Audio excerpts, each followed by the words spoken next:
Hello friends, welcome to the session on digital electronics.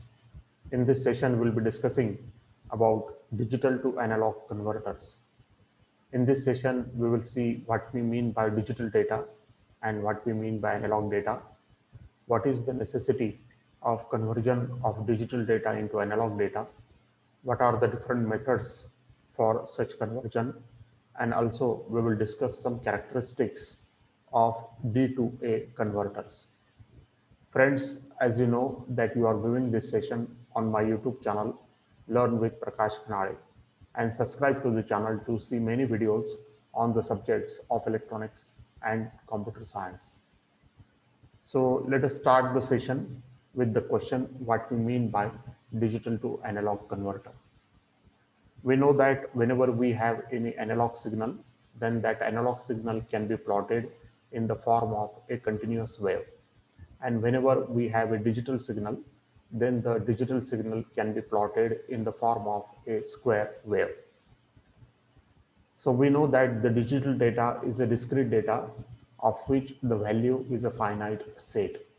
So whenever we have been asked any entity, and if that entity can be measured in the form of whole numbers, then that can be represented by a digital data. While analog data is a continuous data where the value of the data can be infinite. So whenever we consider any two analog values, then in between these two values, there can be infinite values. Say for example, whenever we count the number of students in a class, whenever we count the number of chairs, whenever we count the number of tables, or whenever we count the number of fingers to our hand, then all these can be represented in the form of whole numbers, and therefore they can be said as the examples of discrete data or digital data. While whenever we measure the temperature, pressure, or weight, or even the human voice, then that can be an analogous data because it is a continuous thing. So whenever we consider any two pressure values, then in between these two values, there can be infinite number of values. And therefore, such data is representing the continuous data or analogous data. Digital data is being represented by the integers or whole numbers, while the analog data is being represented by the fractional numbers or real numbers. And one can easily observe that most of the real life data is analogous. That is, whenever we observe the real life entities or real life data, then many of such entities are analogous or continuous.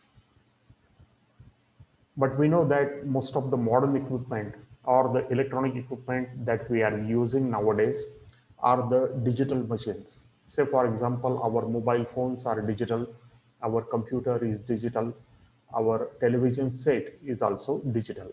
So, most of the modern electronic equipment are digital in nature, and therefore it is necessary to process the digital data because modern digital machines will process only the digital data, they will accept the digital data, they will process the digital data, and their output will also be in the form of digital data, that is in the form of zeros and ones.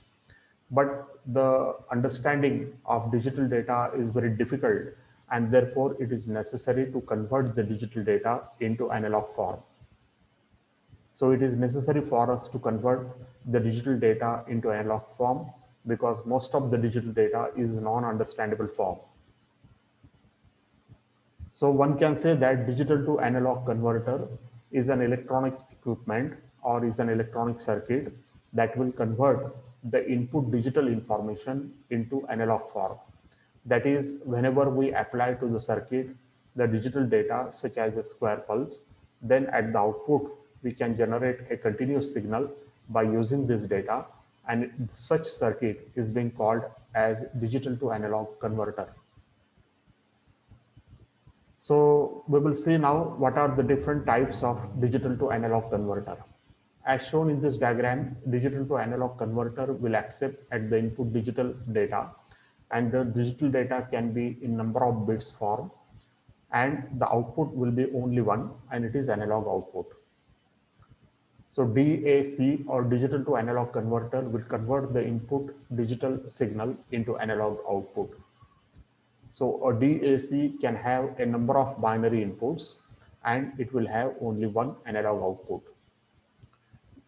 Normally, there are two types of DACs that are very commonly used.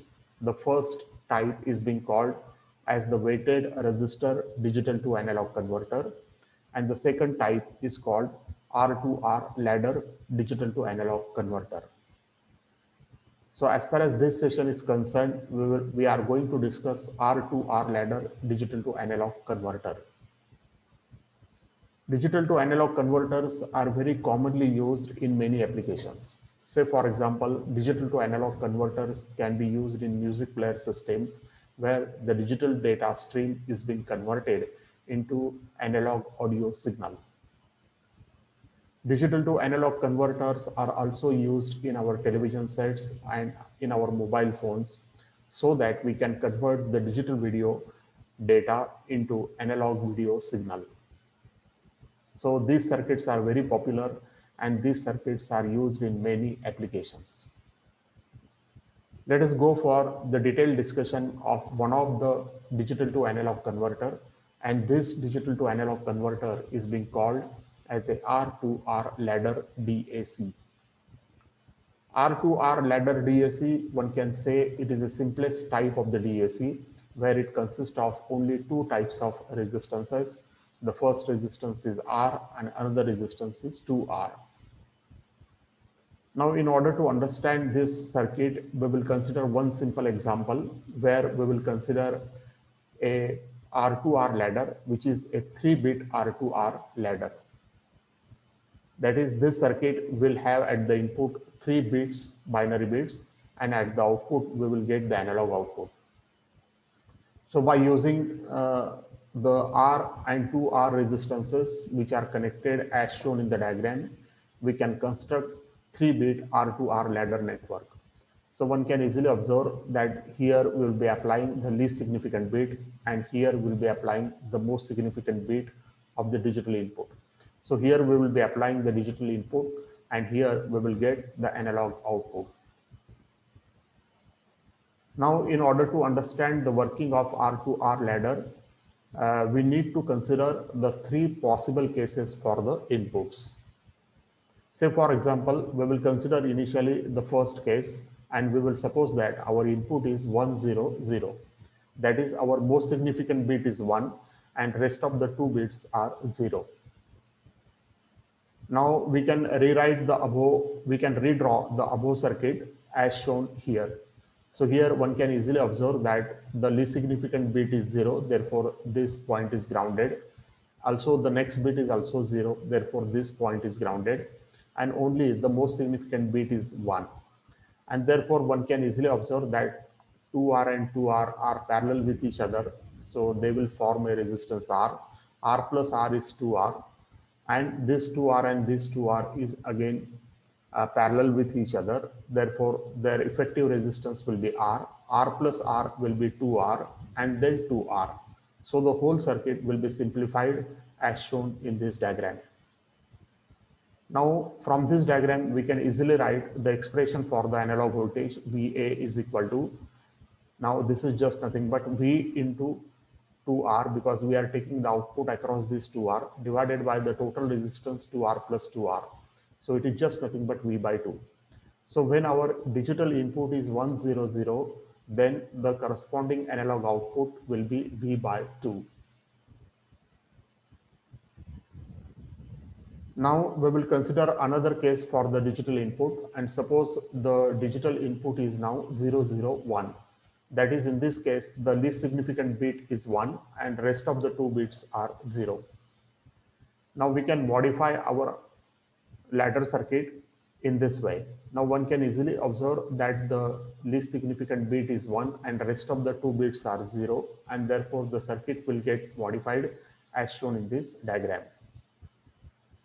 Now here, in order to simplify this diagram, we need to apply the Thevenin theorem at the point X and X dash. And therefore we will convert this to obtain the Thevenin voltage source VTH So Thevenin voltage source VTH will be V into 2R divided by 2R plus 2R, that is 4R, which is equal to V by 2. And the effective resistance RTH can be obtained by grounding this terminal, and this will be R. Therefore, our Thevenin voltage source will be V by 2, and on Thevenin resistance will be R. Now we can simplify this circuit in order to have a Thevenin equivalent circuit at XX dash. Therefore, here we will have a source V by 2, the resistance R, and the rest of the circuit has to keep as it is, as shown in this diagram. Now again, we will apply the Thevenin theorem at the point now y dash, as shown in this diagram. And again, we will obtain the Thevenin voltage source. Now the Thevenin voltage source will be V by 2 into 2R divided by 4R. So it is just nothing but V by 4. While the Thevenin resistance will remain the same, that is R. And therefore, we will again modify the above circuit in order to obtain a simplified form of the circuit, V by 4 R. Then this R and this 2R will remain there. And therefore, from this diagram, we can say that this R plus R is 2R and this is 2R, and the voltage source is V by 4. And therefore, the analog voltage can be obtained as V by 4 into 2R divided by 2R plus 2R, that is 4R, which is equal to V by 8. And the effective resistance RTH is equal to R. So from this case, we can easily observe that whenever we have a digital input 001, then in that case, the analog output voltage will be V by 8.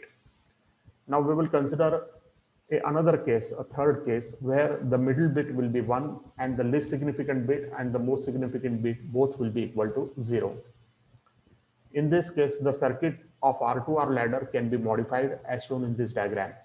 So this bit is 0, therefore it is grounded. This bit is also 0, therefore it is grounded. And the middle bit is equal to V.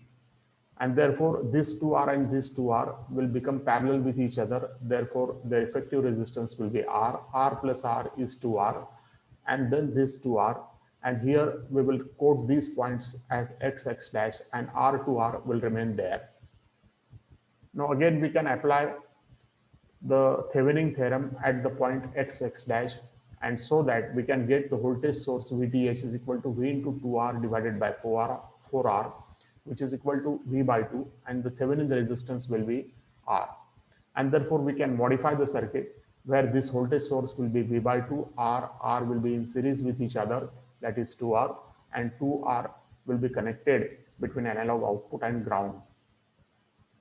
Now we can obtain the output voltage, analog voltage VA is equal to V by 2 into 2R divided by 4R, which is equal to V by 4, or which is just nothing but V by 2 square. So in general, we can say that the output voltage, analog voltage, can be given as VA is equal to V by 2 plus V by 4 plus V by 8. So which is just nothing but V into 1 by 2 plus 1 by 2, 1 by 4 plus 1 by 8. Or in general, we can say that VA is equal to V0 into 2 raised to 0 plus V1 into 2 raised to 1 plus dot dot dot plus Vn minus 1 into 2 raised to n minus 1 divided by 2 raised to n, where n will stand for the number of bits at the output. Now we will go for certain characteristics of the digital to analog converter. The performance of the digital to analog converter or the suitability of the digital to analog converter will depend upon its characteristics, and these are called as the figure of merit. The digital to analog converter has a number of characteristics, say for example, resolution, linearity, accuracy, and settling time. The resolution of the digital to analog converter is defined as the smallest change that can occur in the analog output when the digital input changes. So resolution for the digital to analog converter, you can say that it is just nothing but a bit number. Say for example, if you are having a 3-bit DAC, then you can say that it has a resolution of 3 bits. If you are having a 10-bit DAC, then you can say that it has a 10-bit resolution. The resolution can also be expressed as voltage or current, or it can be expressed as a percentage also. You can say that it is a total change in the output voltage when the input changes by 1 step. Say for example, in case of n bit output, the resolution can be V0 divided by or VO divided by 2 raised to n minus 1. The percentage of resolution can be written as the step size divided by the full scale voltage. So which is just nothing but 1 upon number of steps, which is 1 upon 2 raised to n minus 1. Say for example, in case of 4 bit, we can say that the percentage of resolution will be 0.5 divided by 7.5 volt, which is just nothing but 1 by 15. Or in case of 5 bit output, the percentage of resolution can be 0.25 divided by 7.75, which is 1 by 31 or 3.22. Also, we can measure the linearity of digital to analog converter, and it is defined as the difference between the desired analog output and the actual analog output, and that is being called as the linearity of the DAC. So you can say that the linearity of the DAC is just nothing but the relation between input and output. So whenever we plot the digital input versus the analog output, then the curve that we get is just nothing but the linearity curve. The linearity of the digital to analog converter can be either monotonic or it can be non-monotonic. Monotonic, it will stand for as the input increases, the output also increases. So it is always better to have the linearity in the form of monotonic. The accuracy of digital to analog converter is a measure of correctly representing the input digital into analog output. So whenever we apply certain digital input, then it is expected that the circuit will produce a correct analog output, and this is the measurement of accuracy. The accuracy can be measured in terms of linearity and the full scale error. There is also another parameter that is being associated with the DAC, and this parameter is being called as the settling time. So you can say that it is a measure of the speed of conversion of digital to analog converter. You can say that it is a time required for the output to change from 0 to full scale when all the inputs are changed from 0 to 1. So whenever the digital inputs all are changed from 0 to 1, then the output of DAC will require certain amount of time to get change in the output. And this amount of time is being called as the settling time. So settling time is an important parameter for any DAC, and it must be as short as possible. So thank you friends for viewing the session. Hopefully you have understood what we mean by DAC and how the DAC works. Thank you all for viewing.